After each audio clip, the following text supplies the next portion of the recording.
Buenas tardes, chicos, ¿cómo están?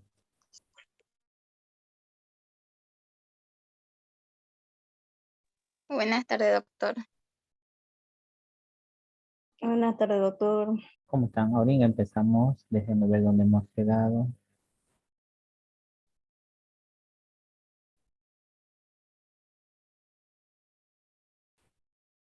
Aquí hemos quedado. Muy bien.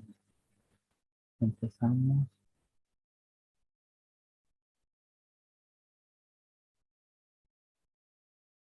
¿Pueden ver la diapositiva?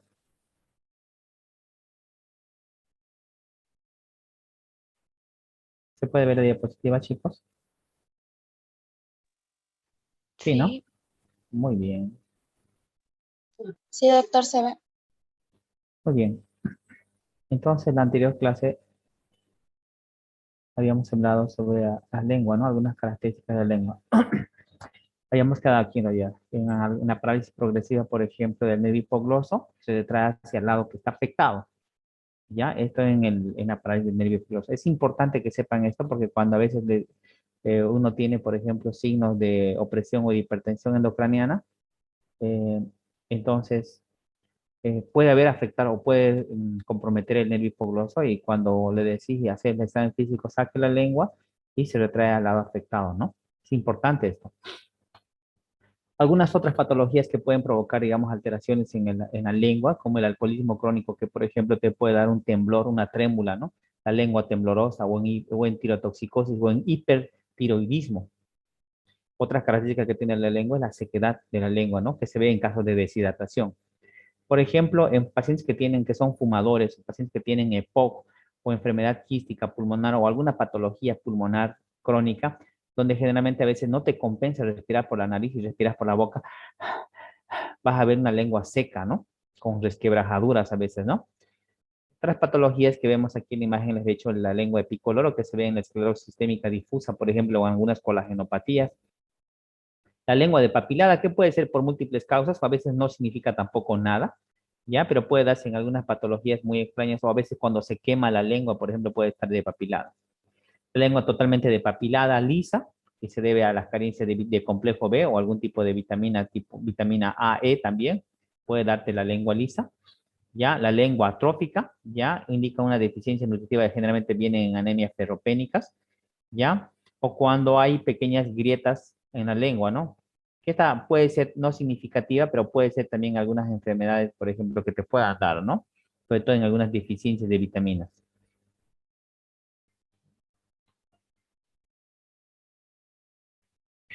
Ya, sigamos. Permítame un ratito, por favor. Juan Rosel, ¿te espero en media hora aquí en mi casa? Sí, listo, me parece.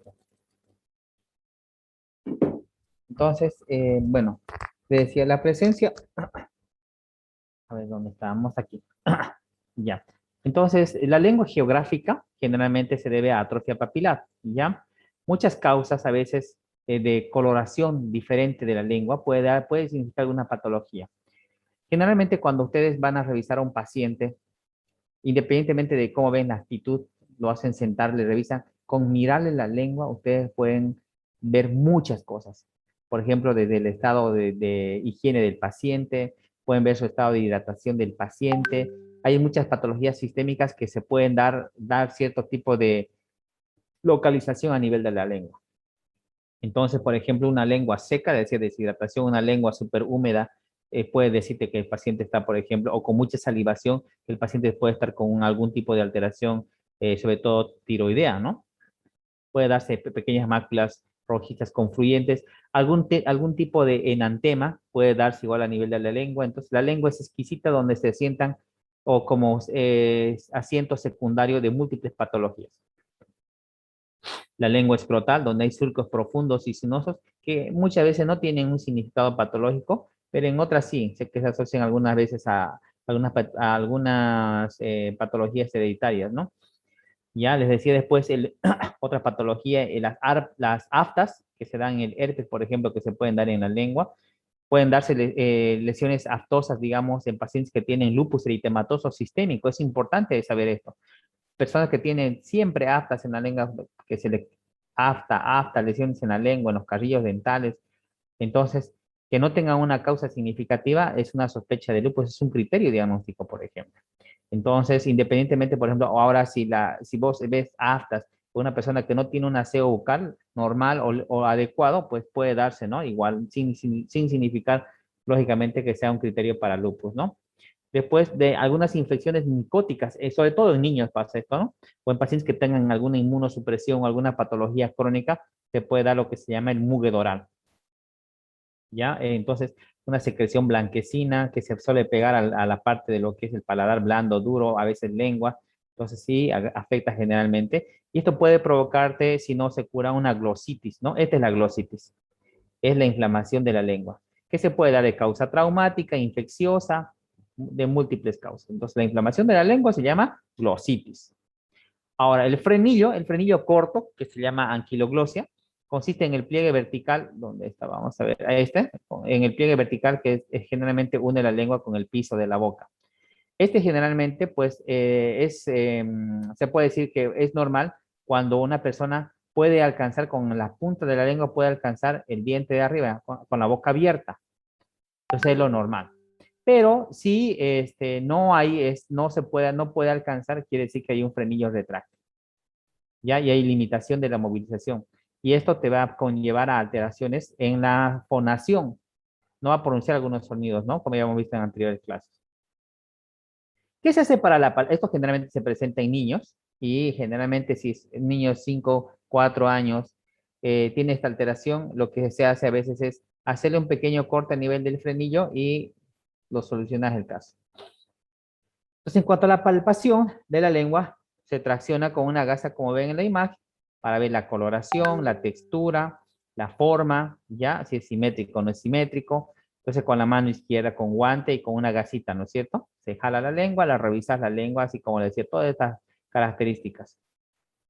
Entonces, ¿qué pasa, por ejemplo, en pacientes que tienen lesiones o en pacientes que tienen, por ejemplo, una lesión en la lengua que no sana bastante tiempo, o en pacientes que tienen, por ejemplo, una inflamación, una glositis continua, perenne? Si se descarta, por ejemplo, lupus, vas a pensar vos en un paciente que tenga VIH. Una clásica presentación de las lesiones, por ejemplo, en pacientes con VIH es esta, ¿no? Presentaciones en la lengua. Yo he tenido uno o dos pacientes que con solamente verle la lengua, por ejemplo, con la lesión, he pedido una prueba de VIH y ha salido positiva. Entonces, un poco complicado, chicos, pero son signos que te ayudan a orientar. Decía, la lengua en realidad es exquisita para presentarse en varias patologías.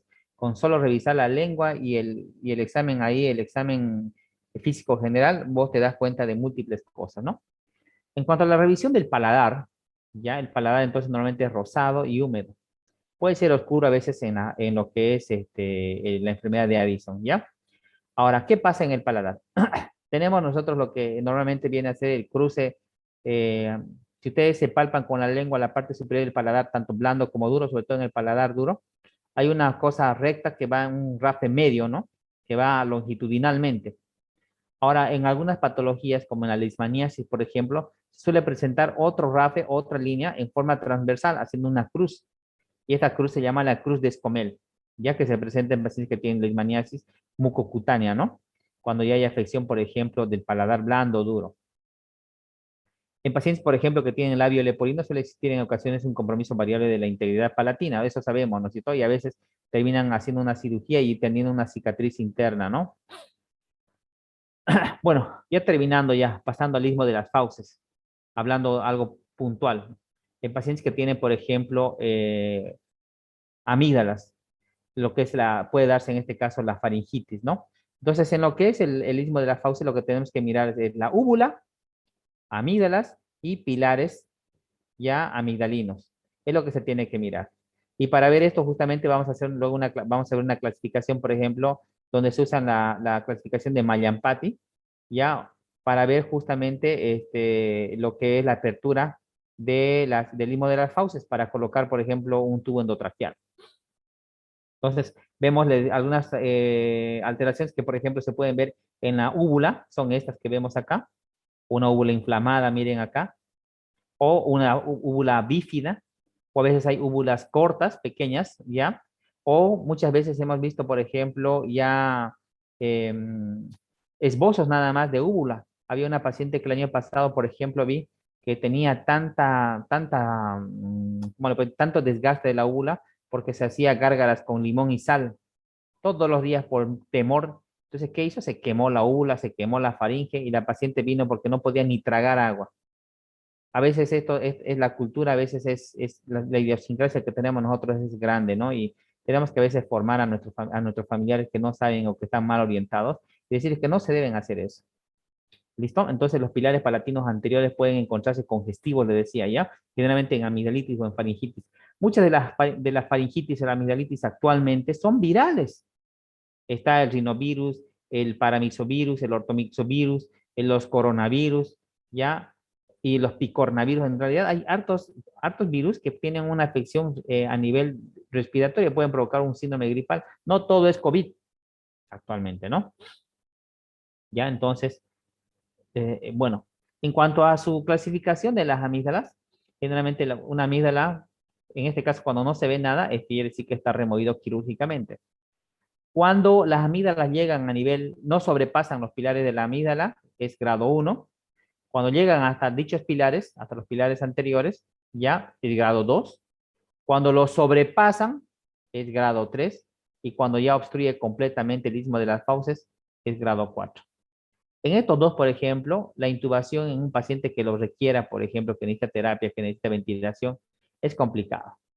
Entonces, muchas veces, a veces tenemos lo que es la intubación fallida, ¿no? Y el paciente llega a ovitar. O, por ejemplo, en pacientes que, por ejemplo, estos tipos de pacientes, estoy seguro que cuando tengan este problema, independientemente si son flacos o gordos, estos pacientes van a tener molestias para dormir, ¿ya? Van a roncar. Entonces, ¿qué es lo que se hace? La exéresis de estas amígdalas y el paciente vuelve a tener su sueño tranquilo y conservador. En la faringitis, como ven aquí en la faringitis, en este caso diftérica o en algunos tipos de faringitis necrosante donde haya placas, por ejemplo, se ve de esta forma, ¿no? Con una necrosis. Decía en esa paciente, por ejemplo, que tuve, que lamentablemente hizo una placa así, pero no era diftérica, sino era una placa necrótica porque se quemó con la sal. Entonces se forma una placa, en este caso, por una difteria y generalmente va saliendo de a poco, ¿no? Y con mucho dolor. Ahora, en pacientes que están enfermos de amigdalitis, ya donde se ve, por ejemplo, esto, cuando le haces, abra la boca, se ven este tipo de lesiones que son en realidad acúmulos de secreción purulenta, donde hay una inflamación, lógicamente. Sabemos que las amígdalas son unos órganos linfoides, que son los que más o menos los centinelas inmunitarios, ¿no? Son los que captan las infecciones. En este caso, para eso están las amígdalas, captaron la infección, lo retuvieron ahí, pero lamentablemente provocó una infección y esto puede provocar una infección sistémica, ¿no? Y fiebre, molestias, dolor, odinofagia, disfagia. Puede haber disfonía también. Y el germen que generalmente predispone es el estreptococo, ¿no? El estreptococo neumoniae que está tanto en nariz, oído y boca es el que más frecuentemente provoca este tipo de cuadros. Después está el estreptococo piógenes, ¿no? Y cuando se ve esto se llama amigdalitis pultácea, ¿ya? Pultácea. Bueno, pasándonos del istmo de las fauces, las glándulas salivales, tenemos dos glándulas salivales importantes, que son la glándula parotidia y las submaxilares, ¿no es cierto? Tenemos una que está más acá abajo, que es más pequeña, que es la sublingual. Entonces, la más importante es parótida, submaxilar, y la más anterior, que es la sublingual. Entonces, generalmente estas participan en la formación de la deglución del alimento. Por ejemplo, que cuando nosotros metemos algún alimento, masticamos y estas van a vertir su secreción salival y para hacer el bolo alimenticio y estas pasan después al estómago, ¿no es cierto? Ahora tenemos algunas alteraciones en cuanto, por ejemplo, pueden ser cuantitativas y cualitativas. En las alteraciones cuantitativas se puede presentar cialorrea, es decir, exceso de secreción de saliva. Ya, por ejemplo, hay una cialorrea que puede ser, por ejemplo, ansiosa, nerviosa, en otras palabras, o hay cialorreas, por ejemplo, por gusto. Cuando estamos frente a algo que nos gusta, por ejemplo, se nos hace agua a la boca, cialorrea, ¿ya? O pueden haber cialorreas, como le decía, nerviosas. O el paciente puede estar con cialorrea, ¿no? O hipocialia, que no tiene mucha secreción salival. O asialia, que no tiene nada de secreción salival. En cuanto a las alteraciones cualitativas, en cuanto a la saliva, pueden darse en cuanto al color o al olor que puedan presentarse. Por ejemplo, en la uremia, un paciente que tenga una urea que esté en 100, 200, que esté enfermo renal crónico, enfermo renal aguda, pero con una hiperazoemia, vas a tener una alteración y el olor de la urea, ¿no? Que es así como a manzana verde. O en pacientes que tienen estomatitis, por ejemplo, puede ser medicamentosa o una estomatitis por alguna infección, o por ejemplo, por algún alimento ya que se haya, en otras palabras, no haya digerido bien, un sabor malo, un olor feo, ¿no? Entonces, te puede dar esa característica. La sequedad de boca, habíamos dicho ya cuánto de que se llama serostomía, y eso lo tienen que saber, por favor. En cuanto al examen físico, vemos justamente aquí, por ejemplo, en este paciente vemos una parotiditis, un aumento de la glándula parotidia. ¿Dónde está generalmente la glándula parotidia? Se encuentra acá en la región preauricular, por debajo, por decirle, del codo que se tiene a nivel del maxilar inferior. Inmediatamente por abajo se encuentra la parótida, ¿ya? Entonces, aquí vemos, por ejemplo, una inflamación de las glándulas parótidas y submaxilar, de la parte submaxilar, que es generalmente la que cuando se inflama puede provocar la angina de Ludwig, ¿no es cierto? Ahora, hay tumores parótidos benignos, ya que pueden deformar, pero no tienen molestias, y aquellas tumoraciones malignas que pueden estar aún pequeñas, pero pueden cursar con bastante sintomatología, dolor, hasta parálisis, ¿no? ¿Ya? En cuanto a la palpación, entonces, les decía, se palpa debajo del lóbulo de la oreja, ya, la glándula submaxilar, después por abajo, en la parte, por debajo en la parte inferior del codo del maxilar inferior, se palpa y se va a ver justamente sensibilidad, consistencia, temperatura y dimensiones. Esta es la forma de palpar, por ejemplo, glándulas parotidias, ¿ya? Y aquí vemos glándulas submaxilares y sublinguales. Aquí se puede palpar, por ejemplo, más a gusto la sublingual que está en el piso de la boca. Ahora, para la palpación del conducto de Stenón, que es el conducto donde el cual va a vertir la secreción de la glándula parotidia, está justamente a nivel de entre primero y segundo molar superior. Palpamos y si quieren, como hemos visto en una foto anterior, se puede ver ahí la salida del conducto de Stenón. Se palpa para ver si no tiene litos, si no tiene piedras salivales, ¿ya? Y en la parte inferior, lo que palpamos para ver el conducto de Wharton, que es en la parte del piso de la lengua, ¿ya? Que se da a los lados del frenillo lingual. Igual para ver justamente si tiene lito o litiasis. ¿Qué es la litosis? ¿No? Para describir, por ejemplo, en su examen físico paciente con halitosis, fetidez del aliento, ¿ya? Son manifestaciones frecuentes y molestas generalmente, y a veces mucho incomoda al mismo paciente, perdón, influenciado, ¿no? Por las acciones dentales o por falta de acción dental, puede ser de origen dental, amigdalar, nasal, pilóricas, bronquiales y pulmonares. Ahora, dentro de estas causas, por ejemplo, entre 60 y 70% de las causas por las cuales un paciente va por halitosis a la consulta, casi 60-70% son de causa bucal, ya entre dientes, amígdalas, encías, causa bucal. Y la más frecuente de ellas, caries. Y un 30% de otro origen, ¿cierto? Estomacal o a veces por sinusitis, ¿no? Entonces, el olor, el petor hepático. Muchos pacientes, por ejemplo, que tienen una encefalopatía hepática o están enfermos crónicamente del hígado, tienen este fetor hepático que es el olor a cadáver, si se puede decir, en la insuficiencia hepática, ¿ya? En pacientes que tienen cetoacidosis, por ejemplo, el aliento a acetona, le decía, en pacientes que tienen hiperazoemia, o en la cirrosis hepática, un olor así medio dulzano, ¿ya? O en la intoxicación alcohólica, el olor a alcohol mismo, ¿no es cierto? Después de ver esto, vamos a pasar a lo último que viene a ser el mentón. El mentón, habíamos dicho que es la parte más prominente del maxilar inferior y que esta pues puede, miren aquí por ejemplo, es lo más frecuente, ¿no? De los hombres que a veces tienen el mentón redondo o reducido, que van al cirujano y el cirujano les hace lo que se llama el mentón bífido o partido, ya que es de los artistas, ¿no es cierto? Entonces se evalúa el grado de desarrollo del maxilar inferior para ver la proporción y simetría que se puede dar en esto.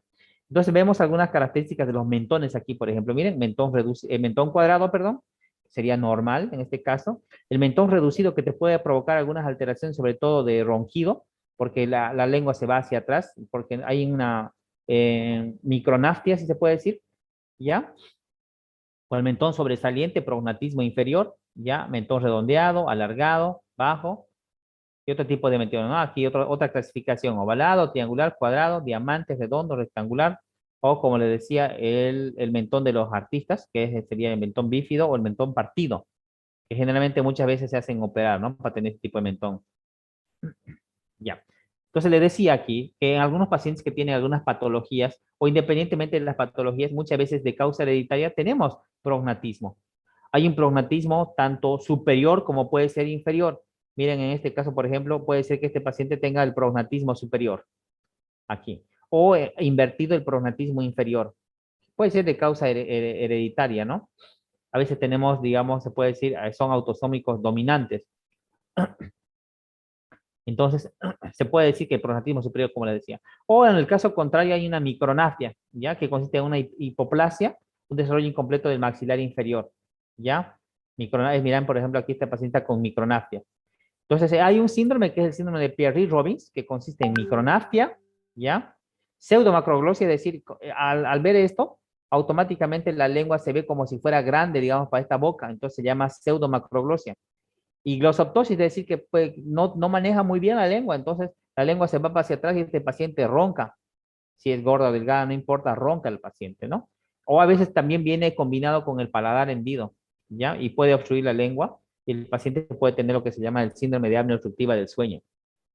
Ya en cuanto a la palpación del mentón, se palpa, ¿no? Para ver simetría, si hay quistes, tumores, algún absceso, por ejemplo, o algún antecedente de un trauma cuando uno se cae de cara, ¿no? Buscando algún tipo de alteración a nivel del periósteo. Con esto vamos a terminar lo que es el examen regional de cabeza y cara. ¿Ya? Y algo que dice, por ejemplo, Charles Chaplin, famoso actor, ¿no es cierto? Y para que lo vean ustedes que muchas veces pasa en nuestra vida. La vida es una obra de teatro que no permite ensayos. Por eso canta, ríe, baila, llora y vive intensamente cada momento de tu vida. No estés prendido al celular, al WhatsApp, al Face. No estés en el celular buscando noticias cuando puedes estar corriendo, jugando con alguien afuera, en tu patio, en la calle. Lo que hacíamos antes de que baje el telón y la obra termine sin aplausos. Bueno, chicos, con esto hemos terminado entonces una lección más. Vamos a pasar a la otra.